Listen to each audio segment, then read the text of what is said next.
இன்றைய நாளுக்கான பைபிள் வசனம்.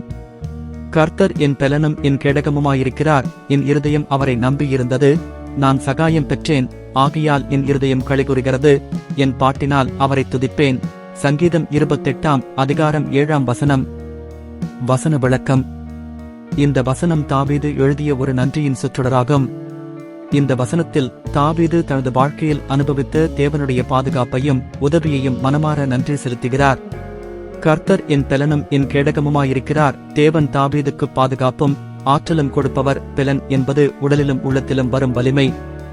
கேடகம் என்பது எதிரிகளின் தாக்குதலிலிருந்து காத்து நிற்கும் ஒரு கவசம். என் இருதயம் அவரை நம்பியிருந்தது, நான் சகாயம் பெற்றேன். தாவீது முழுமையாக தேவனை நம்பியிருந்தார். அந்த நம்பிக்கை வீண் போகவில்லை. தேவன் நேரத்திற்கேற்றபடி உதவி செய்தார். என் இருதயம் களிகூறுகிறது. உதவியை பெற்ற பிறகு அவர் உள்ளம் மகிழ்ச்சியில் துள்ளுகிறது. இது நம்பிக்கையின் பயனாகும்.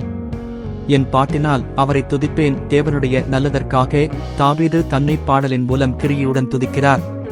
இந்த வசனம் நமக்கு கூறுவது, தேவனை முழுமையாக நம்பினால் தேவன் நம்மை விலக்காமல் சகாயம் செய்வார். அதற்கு நாம் நன்றி கூறி மகிழ்ச்சியுடன் வாழ வேண்டும்.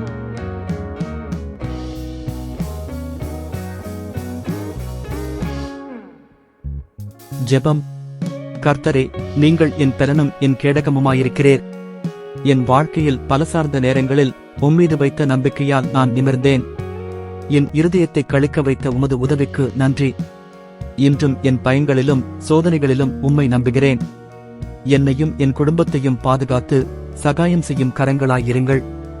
உமது நாமத்திற்கு என்னால் இயன்றவாறே பாடிப் புகழ்ந்திட என்னை தயாராக்கும். இயேசுவின் நாமத்தில் ஜெபிக்கிறேன். ஆமேன்.